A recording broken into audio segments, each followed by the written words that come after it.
I just finished watching season 4 of Better Call Saul, and guys, this show, I swear, man, I swear it gets better every single season. So today, I'm going to be giving my spoiler discussion and review. I'm going to go through the entire story, cover all the major points, talk about what I liked, what I didn't like, although with the Breaking Bad series, there isn't really much to dislike in a sense, you know what I mean? So guys, just in case you haven't watched the show, there are going to be spoilers in this video. You have until my intro is over to click off the video. Thank you so much for coming, guys. We're going to talk about it in just a second. Before we do, though, I do want to say hello, everybody, and welcome back to another video. If you're new here, my name is Kyle. I'm your guy with too many YouTube channels. Let's talk about Season 4. So, guys, I will admit, I've just come back from a vacation, and Season 4 isn't as fresh in my mind because while I was on vacation, I started watching Season 5, and usually I make these videos right when I'm done the season. For example, I didn't know if Chuck was going to burn alive or not. So I don't have necessarily as a okay, I wonder what's going to happen with this because I'm about halfway through Season 5 now, which, man, the show just keeps getting better and better, right? So again, Season 4 isn't nearly as fresh in my mind, but I'm going to cover through all the major points in the storyline, and I'm going to talk about what I liked about them. So guys, listen to me talk. I'd love to know what you guys think down below. The season starts off with Gene, or Saul, or Jimmy, or whoever you want to call him. I'm still confused on where this is going to go, because of course we left off with him face planting and then getting to the hospital, but now this whole thing's about him, his identity's having a problem, or his ID's having a problem, excuse me. The clerk is just like, oh, it's not working, and then Jimmy starts having like a mental freak out, right? And then if I'm not mistaken, there was a police officer around, so the whole point of it was very, very stressful, and then it's just like, oh, silly me, I didn't swipe right, or whatever she was doing, I didn't scan right, then the whole thing was just Jimmy being completely stressed out. So I still have no idea where we're going to go through that. I thought initially that Jimmy was going to off himself, because not everybody in Breaking Bad has a nice happy ending, right? So I don't know exactly where that's going to go anymore, but regardless, we move on to the season, right? Move on to present day, and Chuck has officially died. I didn't know if that was going to happen, man. I didn't know if that was going to happen, but Chuck actually died. Even when they were first talking about Chuck dying, there being a fire, I was like, what if he got out at the last second? I don't know, but so does this mean Chuck killed himself? I'm still a little bit confused on that, to be honest with you. I don't know if it was an accident or not. I think that he killed himself, but if you're going to do that, why not turn a car on in a garage or something like that? Why not take some pills? Why burn to death? So if anybody could clear that up for me, unless it's said later on in the show somehow, which I don't really know if it would be said later on in the show, please clear it up in the comments for me, because I have a hunch that he killed himself, but I'm honestly not really sure. So after that, Jimmy kind of gets depressed, but he masks it with happiness, or he doesn't really care, but he just pretends to not be affected by all of this. But somebody who was really affected by this is Howard, because Howard just kicked him out of the law firm, right? So Howard's opening up to Jimmy and Kim, and Howard's like, I feel like this is all my fault. And Howard actually legitimately looks pretty broken from it, and Jimmy just lets him live with it. He's like, oh, well, Howard, it's something you're going to have to do. It's like, oh man, Jimmy, you caused all that. You caused all the insurance stuff. You caused Chuck's freak out. But then again, I really don't care that Chuck died. Chuck was a little bit of a piece of crap, right? So fast forward a little bit, we have that whole scene with Mike doing security, because he's now officially working with Gus, because he actually wants a story in case somebody questions where all of his money's coming from. He could actually prove that he was doing something at all these workshops, right? Lydia, of course, crazy woman, has a problem with it, but I don't even understand where Lydia was coming from, to be honest with you. Yeah, you have this whole system going, but Mike, what did Mike hurt? He helped your security, and he has a story to back up why he's getting paid. I didn't understand that entire thing. I don't know why. Maybe it's just because Lydia's crazy. Who knows? But after that, we get into the whole cartel stuff, and there's a little bit of things that happened where it's just it seemed almost unnecessary, some stuff that was going on with the cartel. But the big point with this is Nacho and his friend ended up, because of course Nacho is supposed to be like the big man now, or at least he's supposed to be, right? I don't know. He's trying to act like it, but I don't really know if he was kind of getting away with it, if that makes sense. Maybe he was overstepping. But anyways, they take more money than they were supposed to from Gus's people, right? They were like, oh no, the Salamancas get this. I think it was 100 more. I don't even know, 1,000 more, whatever it was. It was insignificant, right? So they threaten with the shootout. They end up walking, right? Gus gives it to him. But then I knew something was coming, man. I knew something was coming, because they're walking out. Nacho and his friend are his buddies going, yeah, we really showed them what's up. You know what I mean? And then Gus and his boys just come out and just destroy him, right? And oh my God, that was horrible. Something that I did want to note is they made Gus in this series way more evil and sinister. Now, I'm not saying that he was a good guy or anything, but in Breaking Bad, he appeared to just be like, I want to make my money. I'll hurt whoever I have to, but I'm a fair man. You know what I mean? He still kind of is that way, but Gus is like dark in this. You know what I mean? Gus is a different man. It's like Gus really wants to hurt people. Am I getting that vibe? I don't know if you guys are feeling the same way about it, but Gus is a lot more ruthless this time around. He's always been that guy, but they're really showing it this time around. Man, Gus is a fantastic guy. Whoever plays Gus, man, a fantastic actor. So after all of that, Nacho is then forced to work with Gus. They have a gun to his father's head, so you know what? Why not? And that's another thing I'm a little bit confused about. Does Nacho want to be part of this cartel stuff?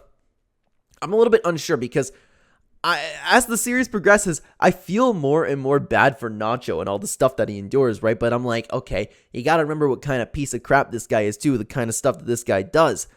But does Nacho even want to be part of it? I would love to see Nacho's involvement from the very beginning, because we know he kind of wants an out. At least he wants his dad to get out. So I don't know if he's willingly being involved in all this, because there's that old saying where it's like, once you're in, you're never out. You know, I believe they've even said something to that extent in the show with Saul, you know? So regardless, I'm a little bit confused on how I feel about Nacho, to be honest with you. But anyways, speaking of Nacho, we then go with Victor and Tyrus to arrange that fake gang attack, and they just destroy Nacho. That's where I kind of felt bad for Nacho. And I'm having these conflicting feelings to myself, right? As I'm watching the show, I'm like, ooh, Nacho, ooh, poor Nacho. I'm even saying it to myself, kind of like how poor Jesse, you know, something always bad happening to him nowadays. But then I'm like, do I really feel bad for Nacho? Nah, probably not. Anyways, they leave Nacho in the desert. He has them called twins, and then they even go, oh, hurry up and make that phone call before you bleed out and pass out. But while that's happening, Gus goes, and another person that I just did not expect to see. At this point, I feel like I should expect to see everybody where, as I get into season 5, there is a nice fat reveal that I'm happy about to see for a character. But anyways, we see Gale. Gus and goes and visits Gale. Gale's working in his lab. Looks like they're starting to get things going. I know Gale was testing some stuff for him. It was a little bit unclear. In my opinion, at least, it was a little bit unclear. I don't know if maybe I just missed something. But I think the whole point of that was to really just, hey, Gale's back. Gus is working with Gale. We're ready to go. And it makes a lot of sense because of the stuff that we're going to get into. But before that, we have a letter, right? We're going back to Kim and Saul, right? Kim and Jimmy, excuse me. Kim has been holding this letter, and she gives it to Chuck. And this is where, a lot of this season was kind of like Jimmy dealing with Chuck a little bit, right? And losing, obviously, trying to get his law degree back, or the law, what do you call, certificate? I don't know if they have certificates as a law. He's not allowed to be a lawyer. You guys watch the show, you get the point, right? So Jimmy reads a letter from Chuck, and it's very nice. It's very professional. And Jimmy just looks at it and goes, oh, yeah, that's nice. There you go. Just gives it back to Kim. And for some reason, Kim's upset about that. That's what I didn't understand, because the show really made it a point to show that, Kim's not happy about the way that Saul's really treating his brother. Maybe it's because it's family. Maybe it's because Kim doesn't know quite to the extent of, how much Chuck hurt Jimmy.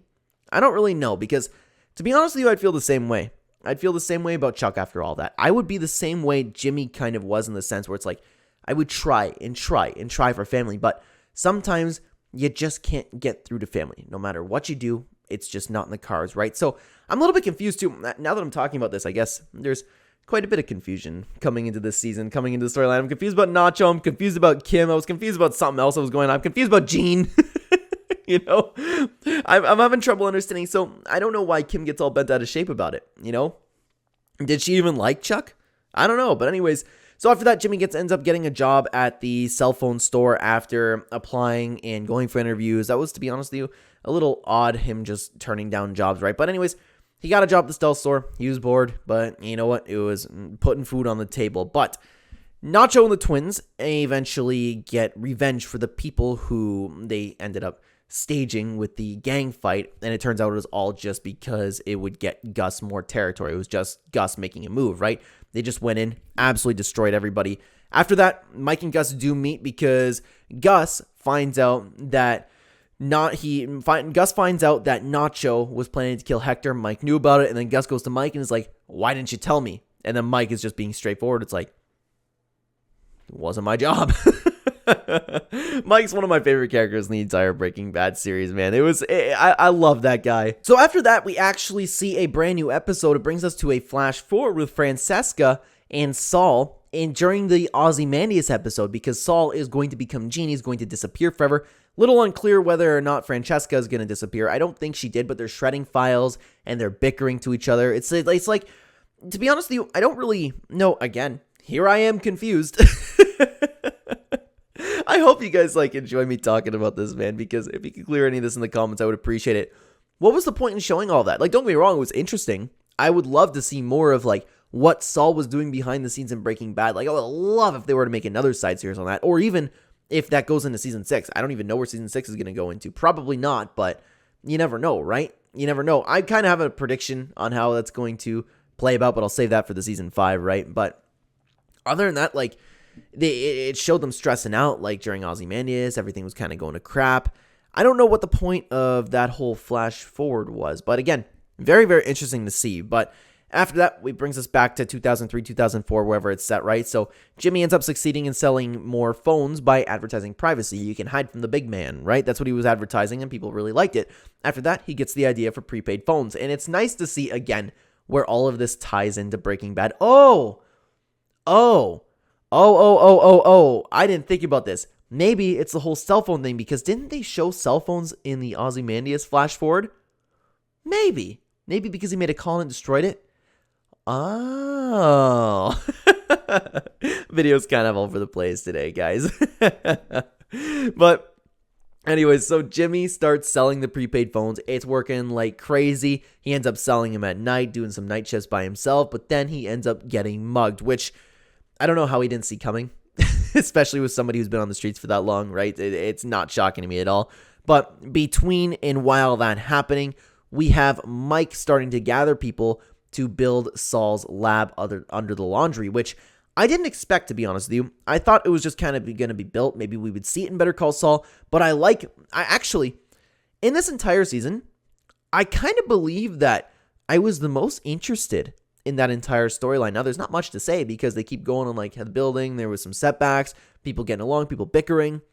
I just found it really interesting. So at this point, though, Mike started really gathering people for it. They were showing people, and it's can you do this? Everybody's talking about how difficult it'll be. They need to get a super secret team. They need to set up a base for people, So they're getting ready to build it all, right? But after that, Kim ends up joining that new law place, and forgive me, the name of the man is escaping me at the moment, the guy with the goatee and the nice flow. But anyways, so the whole point with that is now she can handle Mesa Verde while also tackling criminal cases because she was bored at Mesa Verde. She's bored with what she's doing. And then this is something Kim has struggled through throughout the entire show, is just her being bored. And what's weird is she's a boring person. You would think she would like that, right? She's just a regular girl, as far as I can tell, right? But anyways, with her getting the new position and signing with the new law firm, it really upsets Jimmy because it's clear Jimmy still had the dream of doing whatever, McGill and Wexler, if they named it something else. Jimmy really, really still wanted to do that, and it was showed, and Jimmy, of course, wants what's best for her and was go do it, but Jimmy's soul was kind of crushed, right? But speaking of his soul getting crushed, he crushed some poor kids' souls. Well, not poor kids, to be honest with you. He ended up interrogating those kids. We had that whole scene where he got some nice revenge. To be honest with you, it would have been cool if he beat him up. I'd like to see that because they beat the crap out of him, but he still used it where he kind of used it, okay, I'll leave you off with a warning, but nobody messes with me on these streets. I feel like you could have got the message across a little bit more if you actually beat the crap out of him a little bit. Plus, it would have been satisfying to see. I don't know why they didn't beat the crap out of him, but I guess he just wanted the word to get out, right? He just wanted everything to be okay. So that was really fun to watch, right? But after that, Mike and the lab people begin working on Gus's lab down below. And again, there's not too much to say about this because the storylines were so kind of weak. They were just working, I can't really dive into anything wow, somebody ran into a pole, But at the same time, I was watching it and I was like, this is really, really interesting. Now, speaking of interesting, we have Gus visiting Hector for the first time in the hospital. And Gus, ooh, man, Gus still being ruthless. Gus hating Hector. Gus still wanting Hector to suffer. Oh my God, we're going to talk about that in just a second. But before that, before Gus's fantastic whole monologue that he had, right? We get this kind of flash forward sequence. I don't know. It's not necessarily flash forward. It's a compilation of a sequence of events. And it's just showing Kim and Jimmy working together, coming home, living together. But it's very evident that their relationship is drifting apart. And it's tough, man. Like, again, talk about being confused with this. I'm really weirded out by the relationship. There's something I don't understand. Like, they're kind of drifting apart, but why? Like, are they just working? Are they just busy? Do they not like each other? Is Kim frustrated with Saul? It's really, really tough to dissect. Maybe I'll understand it a little bit more as the series goes on, but let me know down below if you guys are having the same kind of conflicting thoughts with me here. But after that, we get the very satisfying moment with Jimmy finally going as Saul Goodman for his phone sales. And it turned out to be just like he said in Breaking Bad, Saul Good, man. He just wanted a different name for the streets. So while he was doing that, he ended up getting into a confrontation with a police officer who wanted him to leave. And Jimmy was like, no. But then Huel walks up with his headphones. I actually laughed at this. Huel walked up with his headphones. He thought Saul was getting attacked and just whack. He ends up hitting an undercover cop. So now Huel's in big trouble, and Huel wants to bounce, and then Saul grabs Kim to defend Huel, and then we have like a whole situation there, man. That was hilarious to me.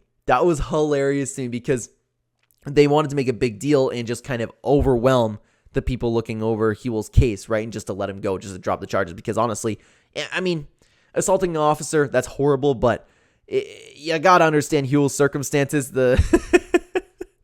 It's just hilarious how that happened.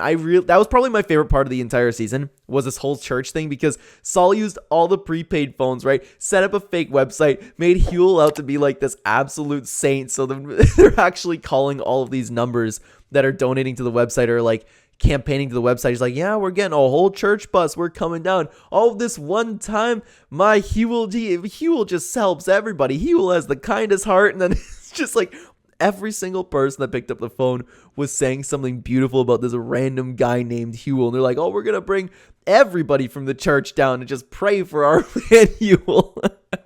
Just completely overwhelmed them. I loved what that happened there. And I love that it focused way back to Saul at the desk with like the film crew. And by the way, love that film crew, by the way. All of them together really, really make me laugh. So that was my absolute favorite part about the entire season, was just that law lady calling these numbers, and it's like, oh, our Huel, oh man, bless his heart, Huel, he is the kindest soul. Like, I love Huel, man. I love that entire situation.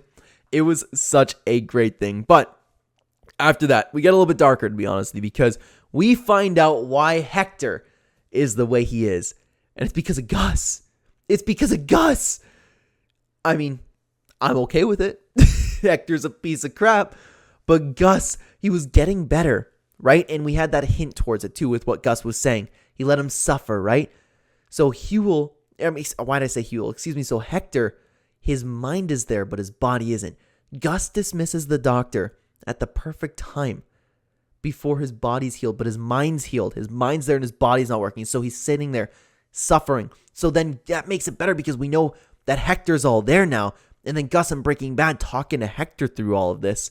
We know Hector can completely understand absolutely everything that he's saying. I know we could, but it just hits harder, It hits harder in that sense. That's crazy. So Gus left Hector's mind in his unable body. Wild, dude. Wild. But anyways, moving back to Huel's dismissal. So we see that Huel gets set off free, and Kim is actually happy about that. And this is where we see Saul and Kim coming together again.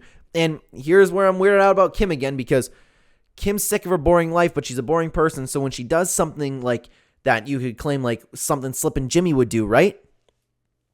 Jimmy just does something that he would typically do, and Kim gets excited by it. But then when she finds out that Jimmy did something behind her back, or maybe the whole promise is because it's behind her back, she kind of freaks out about it. And she's like, I want to be normal. I just want to follow the law, So I'm confused about Kim. So she's all happy with Saul again because they did something that Slippy Jimmy would do, which is so weird.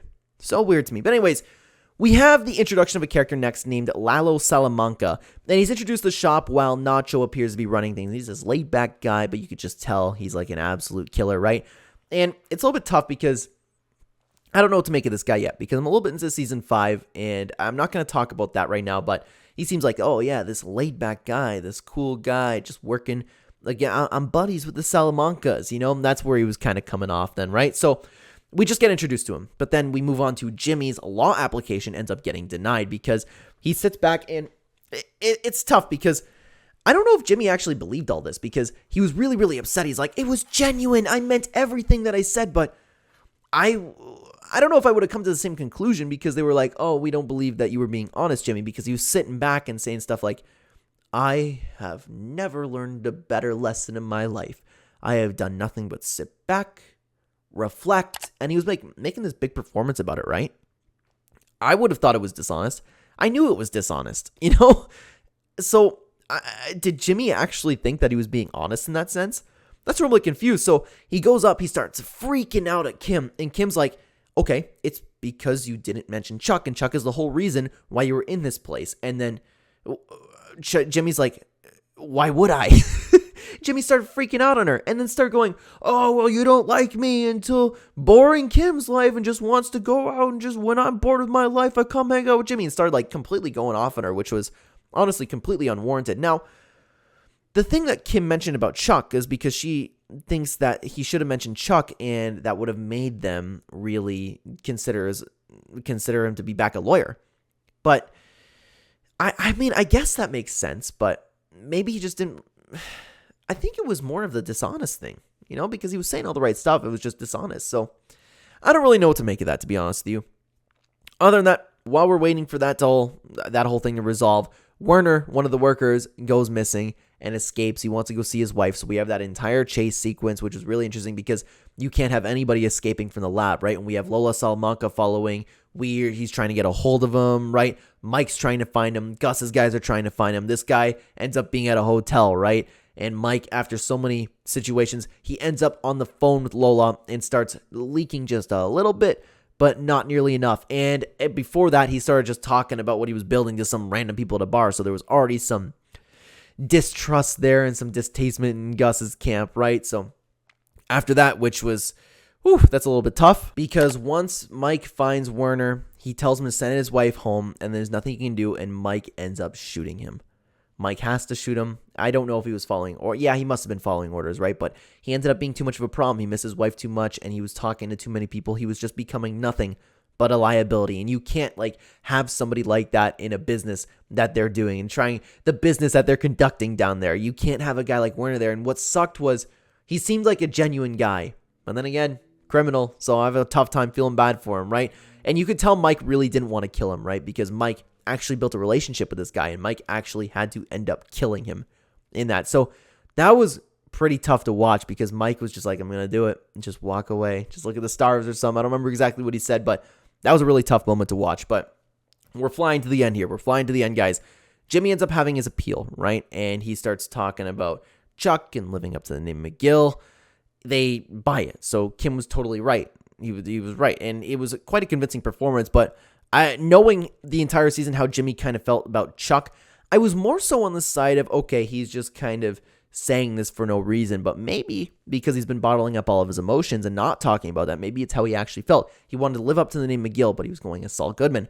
Then once they get out, oh boy, because you could see Kim crying. She was moved. She wanted to hear him talk good about Chuck. She wanted to hear him about his brother, open up his feelings. And then he got out and he was like, oh, did you hear those suckers? They bought every word they were saying that I was saying. And Kim was one of those suckers that was buying every word that he was saying. Kim was crying. So Kim, again, sitting here with her feelings hurt.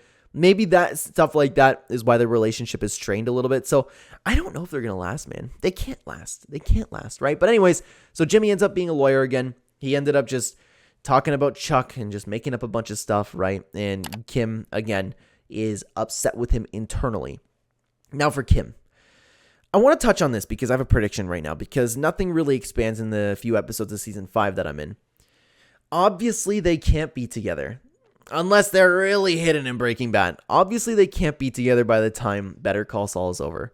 What I think is going to happen is that something with the cartel is going to happen, and I believe Kim's going to die. I believe the cartel is going to get Kim somehow. I don't think it's going to be a breakup, but then again, they're kind of teasing a separation. They're kind of teasing a breakup. I think it's going to be tragic. It's just a gut feeling that I have coming in. It's just a gut feeling that I have. But after that, we end off with the season-ending event, and that is Gus and Gale looking at the lab, almost done. So we know Gale's going to be working in the lab, it looks like, Either that or Gale is been working in to prepare for Walter. Don't really know. We just know that Gus, Gale are down there in the laundry. The lab is being worked on. It's going to be finished. And with that concludes season 4, guys. Man, this show's fantastic. I've been loving every single second that I've been watching about it. I have a little bit of confusion, as stated in the video. So if anybody could clear that up for me. Plus, important to note though, if you clear it up for me, don't clear it up if it's answered in the show. Any questions that I have, just maybe if I missed something, let me know down below. And guys, if you could please keep any comments to season 4 specifically. I'm really enjoying this show and I really don't want to get spoiled. So I would really appreciate that because I do check the comments on this channel. I would love to talk about anything you would like there, season 4 related or beforehand, guys. Thank you so much for watching this video. I can't wait to talk about season 5 with you. Thank you so much for watching this way through. If you'd like to continue watching the Clenema channel, there'll be 2 videos on screen for you to check out right now. I will see you either there or in the next video, guys. Take care.